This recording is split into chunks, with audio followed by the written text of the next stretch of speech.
Bible संवाद में आपका स्वागत है। प्रिय भाइयों और बहनों, आज हम एक महत्वपूर्ण विषय पर चर्चा करेंगे, अच्छी परवरिश। बाइबल हमें इस विषय में गहन मार्गदर्शन प्रदान करती है और यह महत्वपूर्ण है कि हम परमेश्वर के वचनों के अनुसार अपने बच्चों की परवरिश करें। प्रेम और अनुशासन का संतुलन। बाइबल हमें सिखाती है कि हमें अपने बच्चों से प्रेम करना चाहिए और उन्हें अनुशासन भी देना चाहिए। इफिसियों 6:4 कहता है, हे पिताओं, अपने बालकों को तंग न करो, परंतु प्रभु की शिक्षा और चित्त की चलाई में उनको बढ़ाओ। हमें अपने बच्चों को प्रेम से सिखाना और मार्गदर्शन करना चाहिए। उन्हें अनुशासन के माध्यम से सही राह दिखानी चाहिए, लेकिन उन्हें अत्यधिक कठोरता से नहीं बरतना चाहिए। धार्मिक शिक्षा। बाइबल हमें बताती है कि हमें अपने बच्चों को प्रभु की शिक्षा और मार्गदर्शन में बढ़ाना चाहिए। व्यवस्था विवरण 6:7 कहता है, और ये आज्ञाएं जो मैं आज तुझको देता हूं, वे तेरे मन में बनी रहे, और तू उन्हें अपने बालकों को सिखा और घर में बैठते, मार्ग में चलते, लेटते और उठते समय उनसे चर्चा किया कर। यह महत्वपूर्ण है कि हम अपने बच्चों को प्रभु के वचनों और उनकी आज्ञाओं के बारे में सिखाएं, ताकि वे भी परमेश्वर के प्रेम और मार्गदर्शन को समझ सकें। आदर्श बने। माता पिता के रूप में हमें अपने बच्चों के लिए एक आदर्श बनना चाहिए। बच्चों के सामने हमारा आचरण, हमारी बातें और हमारे कर्म उनके जीवन पर गहरा प्रभाव डालते हैं। एक तीमुथियुस 4:12 कहता है, कोई तेरे युवापन को तुच्छ न समझे, पर वचन, चाल चलन, प्रेम, विश्वास और पवित्रता में विश्वासियों के लिए आदर्श बन जा।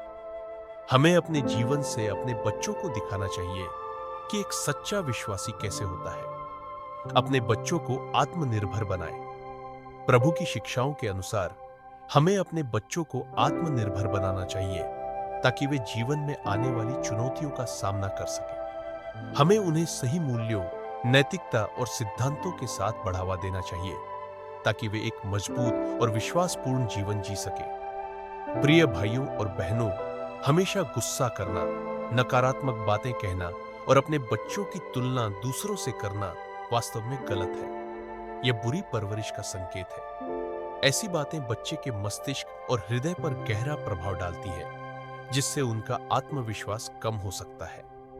हर बच्चा अनोखा होता है और उसमें अलग अलग गुण होते हैं। हमें अपने बच्चों को दूसरों से तुलना नहीं करनी चाहिए। प्रभु ने हमें बच्चों को आशीर्वाद के रूप में दिया है। हमें उन्हें प्यार और देखभाल से पालना चाहिए। कई माता पिता यह नहीं समझते कि बच्चे उनके सपनों को पूरा करने के लिए नहीं है। वे सोचते हैं कि बच्चा केवल उनकी इच्छाओं और सपनों को पूरा करने के लिए है। अपने बच्चों पर अपनी इच्छाएं थोपना, उन्हें अपने चुने हुए करियर में धकेलना और उन्हें उन चीजों को करने के लिए मजबूर करना जो वे नहीं पसंद करते, यह सही नहीं है। माता पिता को सीखना चाहिए कि बच्चों के निर्णयों का सम्मान करना जरूरी है। जब बच्चे अपने निर्णय लेते हैं, तो हमें उनका समर्थन करना चाहिए। अगर बच्चा अपनी योजना में विफल हो जाता है, तो उसे प्रोत्साहित करें कि तुमने अच्छा प्रयास किया, अब फिर से कोशिश करो। यह उनके आत्मविश्वास को बढ़ावा देगा। लेकिन इसके बजाय कई माता पिता गुस्सा हो जाते हैं और बच्चे को ताने मारते हैं कि यह तुम्हारे साथ इसलिए हुआ क्योंकि तुमने हमारी बात नहीं सुनी। ऐसी बातें बच्चों के आत्मसम्मान को ठेस पहुंचाती हैं। क्या आपका प्यार केवल तभी होता है जब बच्चे आपकी बात सुनते हैं? मैं कहूंगा कि यह सच्चा प्यार नहीं है। अगर बच्चा अपने निर्णय लेता है, तो माता पिता गुस्सा हो जाते हैं और बच्चे के साथ कठोर हो जाते हैं। क्या यह सही तरीका है? बच्चा आपके सपनों को पूरा करने वाली मशीन नहीं है। जब बच्चे कुछ गलत करते हैं, तब हमें उन्हें दंडित करना चाहिए, लेकिन हमें उन्हें परमेश्वर के हाथों में छोड़ देना चाहिए और उन्हें स्वतंत्रता देनी चाहिए। हमें यह सुनिश्चित करना चाहिए कि हमारा बच्चा गलत रास्ते पर न जाए, और अगर ऐसा होता है तो हमें सख्त कदम उठाने चाहिए।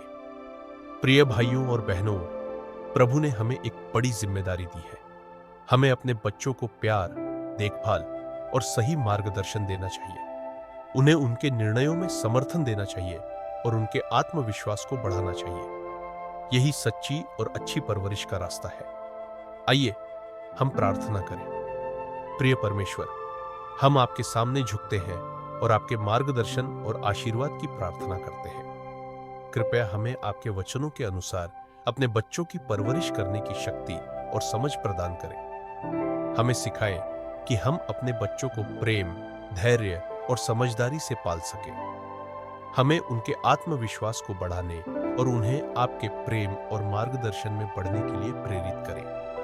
हमारी शिक्षा और अनुशासन से उन्हें आपके वचनों की सच्चाई समझने में सहायता दें। प्रभु, कृपया हमारे बच्चों को आपकी विशेष सुरक्षा और मार्गदर्शन प्रदान करें। हमें अपने आचरण और शब्दों के माध्यम से उन्हें आपकी प्रेम और सच्चाई का उदाहरण दिखाने की क्षमता दें। हम यह यीशु मसीह के नाम से प्रार्थना करते हैं। आमीन।